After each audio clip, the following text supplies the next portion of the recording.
So good afternoon, everybody.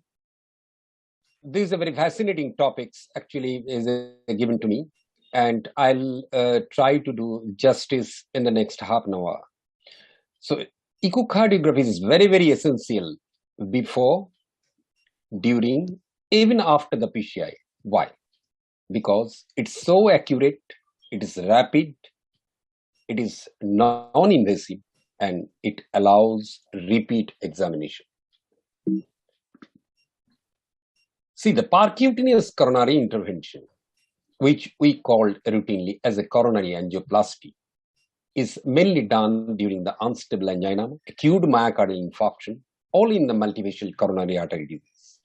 As we all know, indications and PCI, mainly in the acute ST elevation MI, non-ST elevation MI, unstable angina, stable angina, or even in angina equivalent with the dyspnea, arrhythmia, dizziness, or syncope, or with the high risk stress test findings. However, it is equally important to detect any complication of myocardial infarction before subjecting the patient for PCI. If we go to the chart, a patient comes. So let's see a patient come with the undifferentiated chest discomfort or suspected ACS complication. We do a EKG and that shows STEMI. If so STEMI, then it indicated as ACS modification and protocol. And this tried immediately to the cath lab with on-table focus examination. If no, there is no STEMI. If there is a hypertension or is there any unclear etiology, urgent echo in the emergency room. There are three possibilities: either normal cardiac function, then investigate alternative diagnosis. If there is a regional wall motion abnormality, then proceed with the coronary angiography.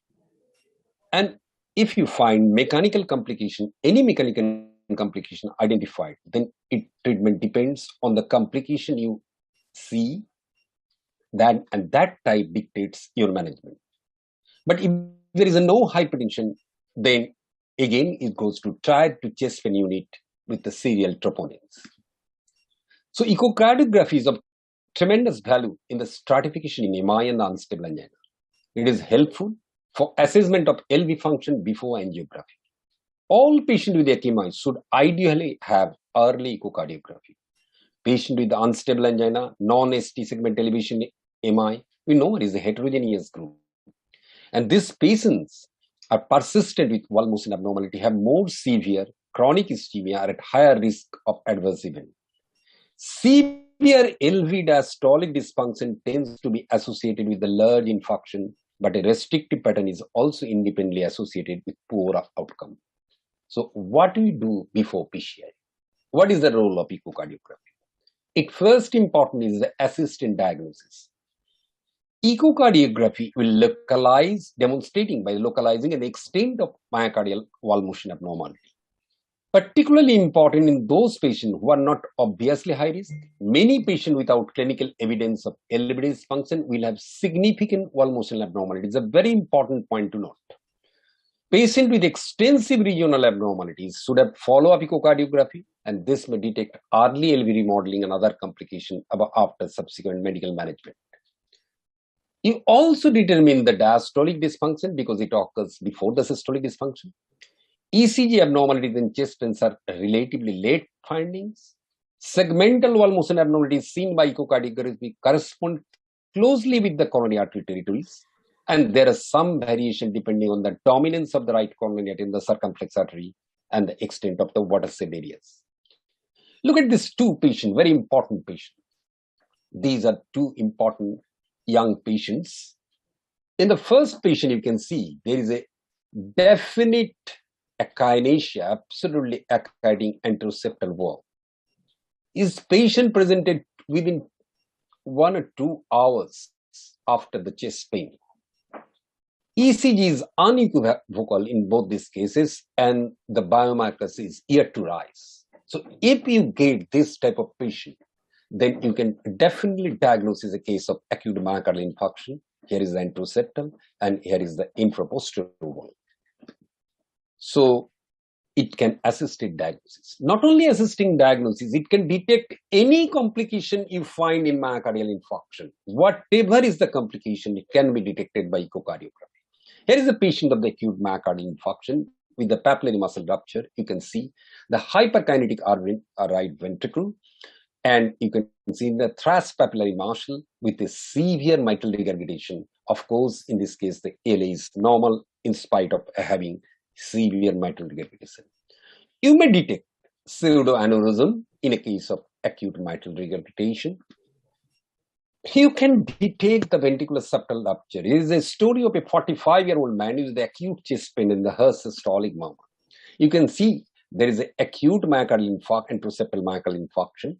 But when you look at the color, you can see absolutely at the apical region, there is a ventricular septal rupture. And you always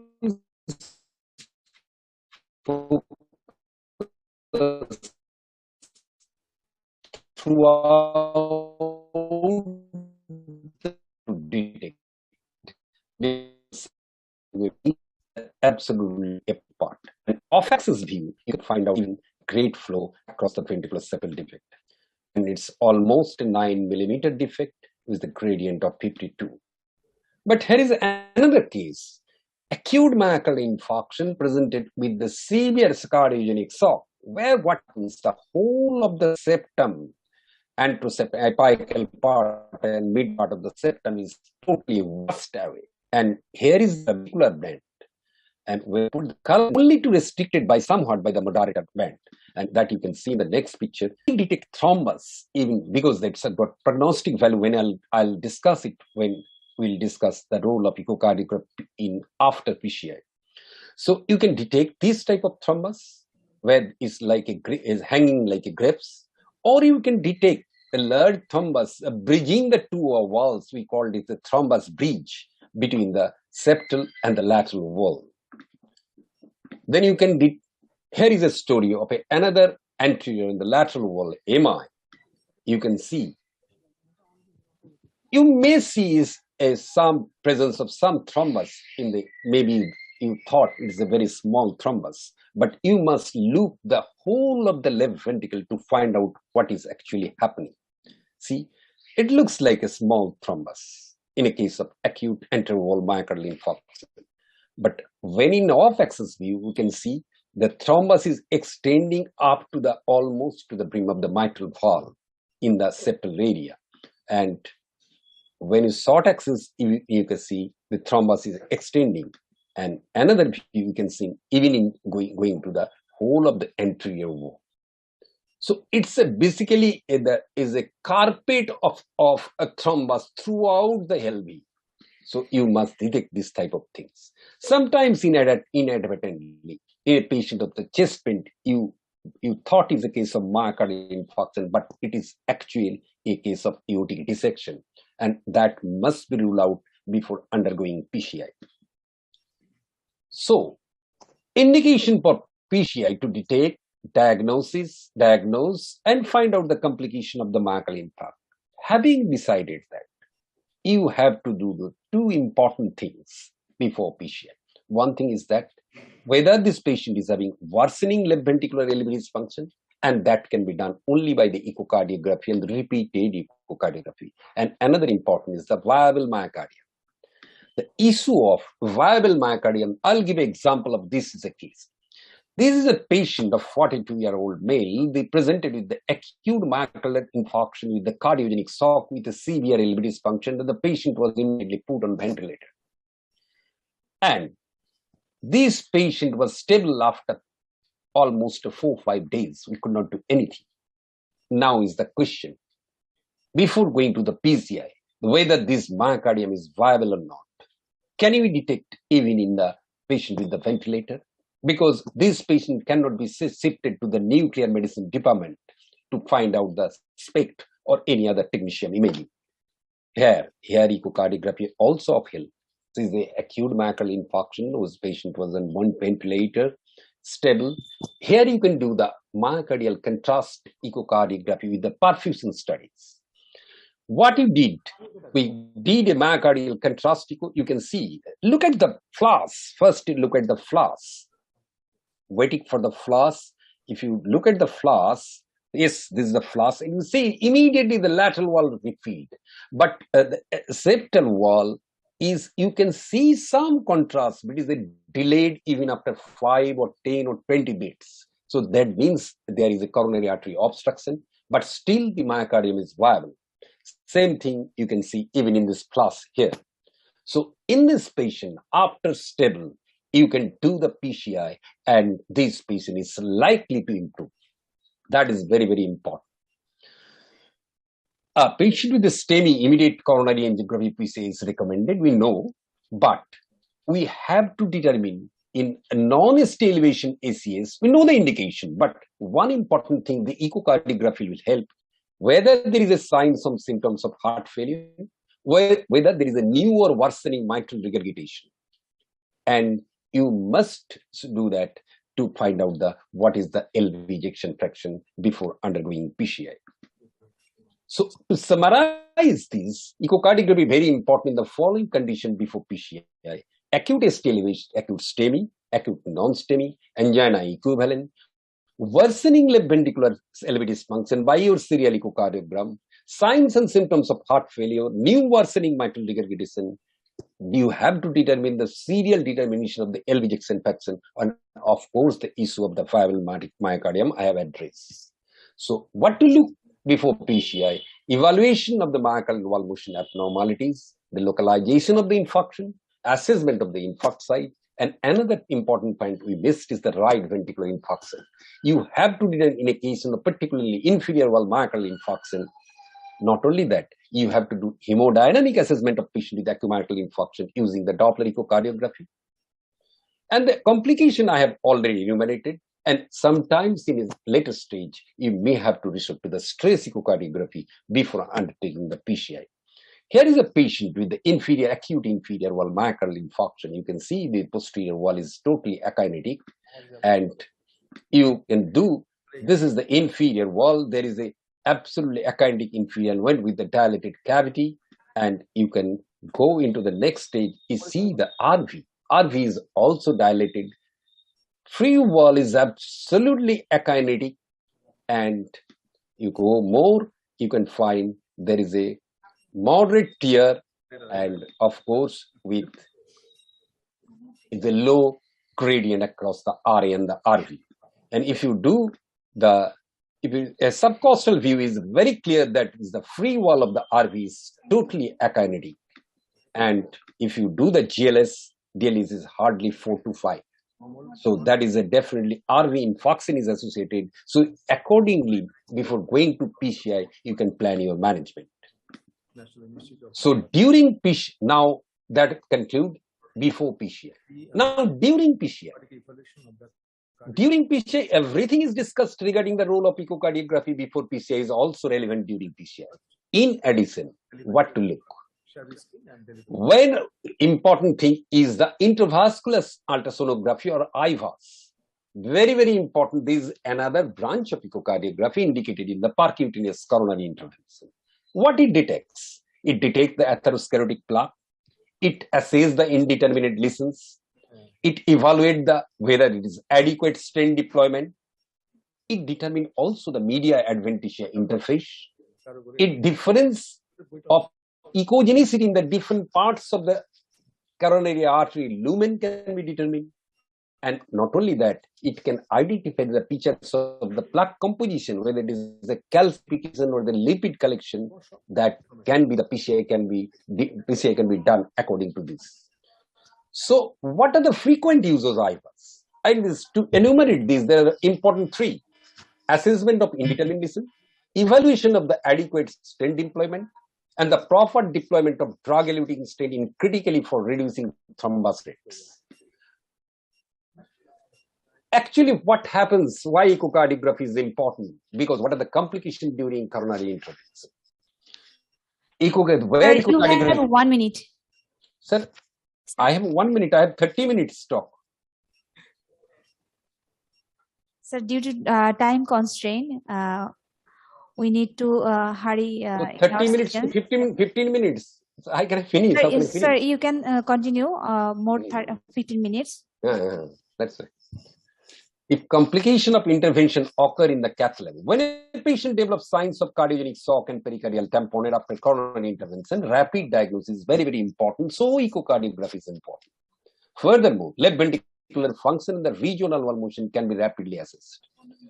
In most instances, particularly under resuscitant, TT is enough, but even we have to resort to T.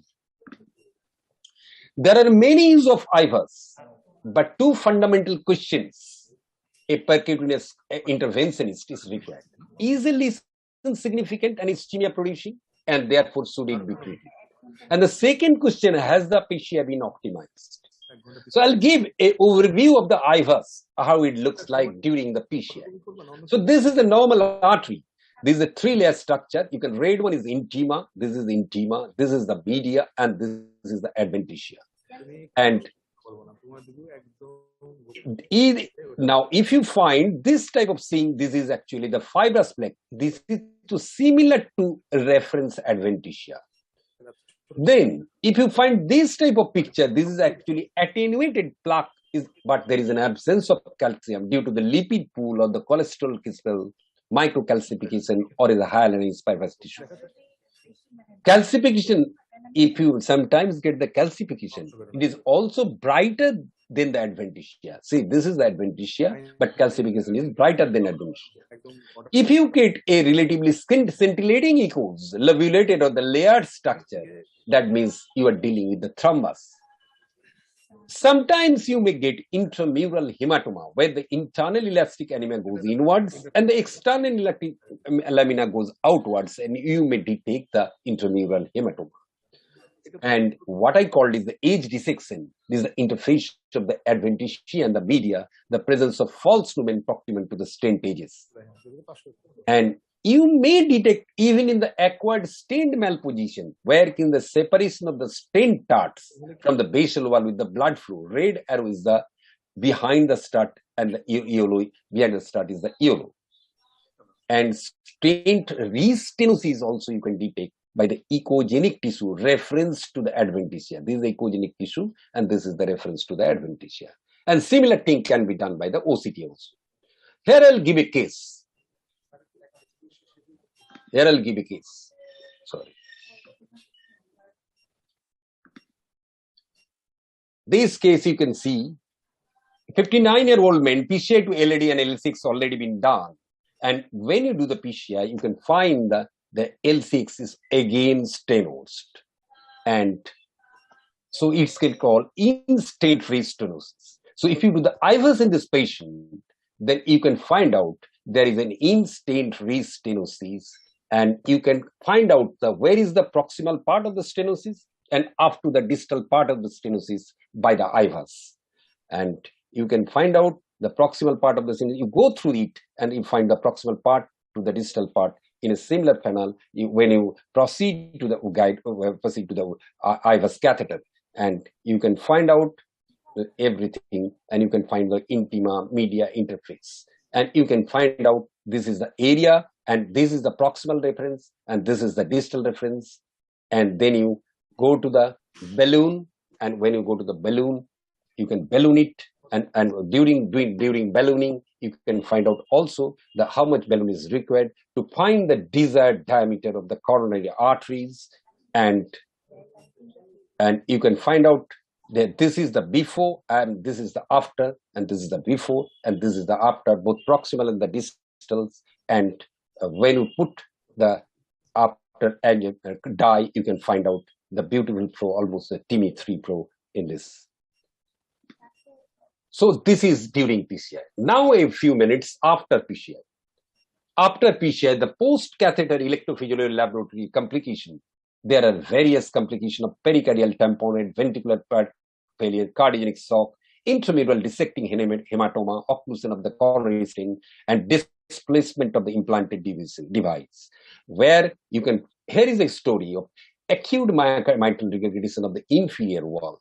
The post-implant, you have to find out whether there is a adequate thing is done or not by finding several parameters, of which one is the importance, the mitral regurgitation. If you find the inferior wall after PCI, there is a gross mitral regurgitation. That means the PCI may be done well, there may be some papillary muscle dysfunction or something we are missing. Then sometimes you may perforate and you can land in pericardial tamponade. Even with a small amount, you can see the clot inside, and this is very, very important because delayed cardiac tamponade may occur, must be considered as a cause of late hypotension after PCI.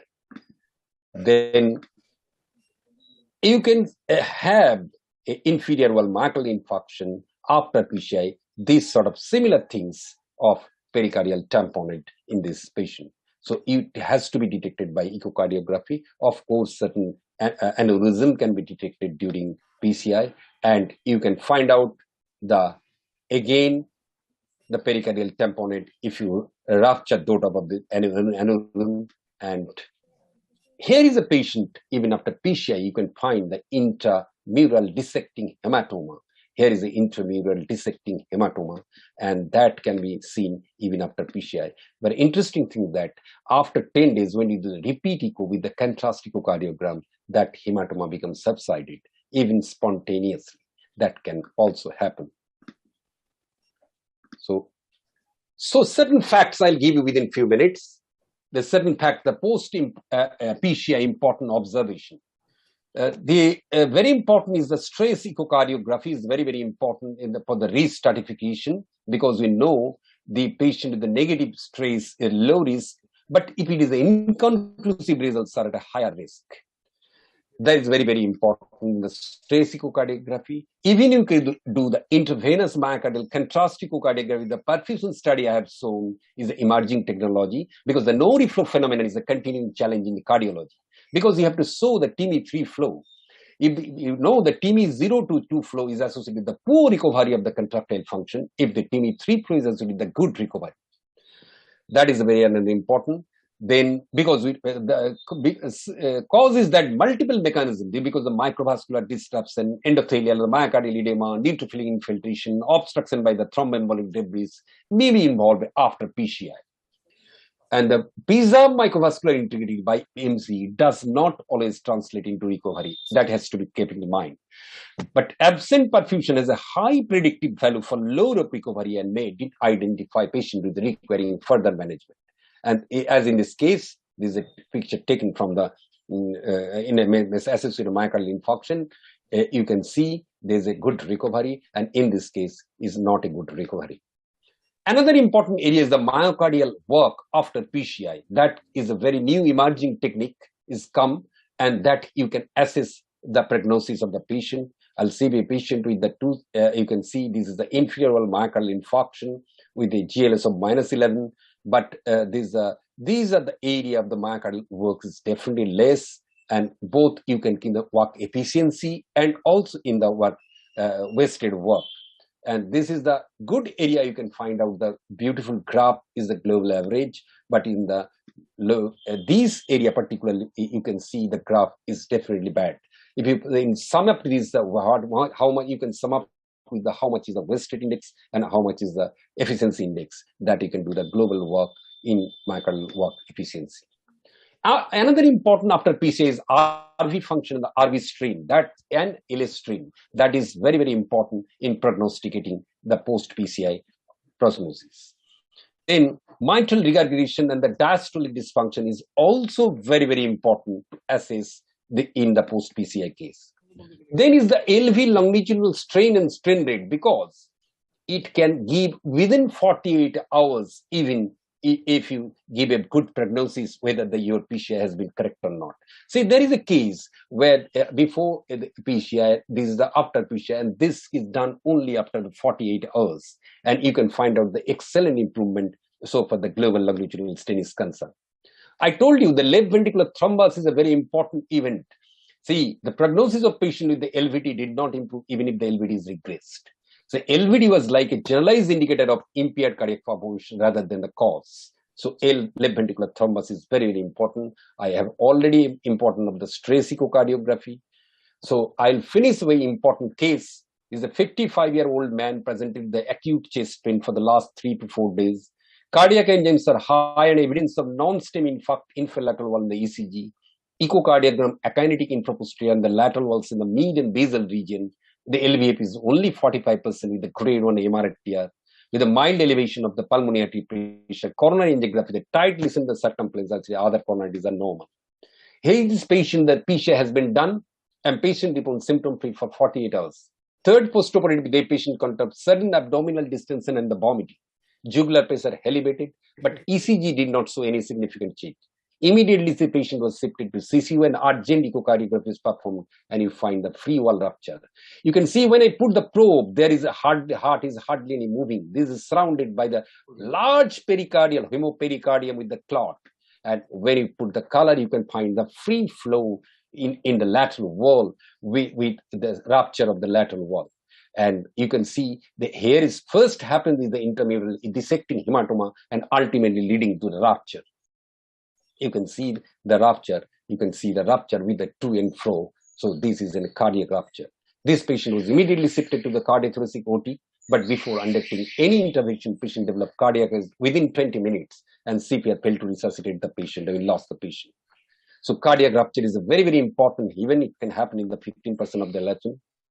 Here is one thing I like to say, one important 30 seconds, is the common cause is a spontaneous rupture, but sometimes the cause of cardiac rupture is thought to be a small branch of the left circumflex artery, which was occluded during PCI. Who knows that happens in our patient? This is one of the rare but important mechanism of cardiac tamponade after PCI. So points to my finishing slide. Echocardiography is an accurate tool for the evaluation of patient with a known or suspected coronary artery disease.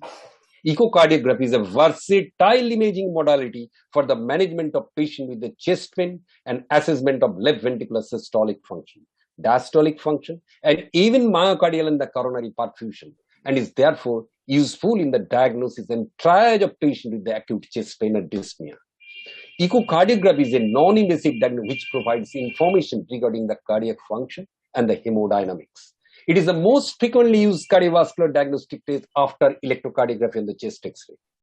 However, in a patient with acute chest pain, transthoracic echocardiography is essential both for diagnosing acute coronary syndrome, zeroing on the evaluation of the ventricular function, and the presence of regional wall motion abnormality, and for ruling out other etiologies of acute chest pain or dyspnea, including aortic dissection and the pericardial effusion. Thank you.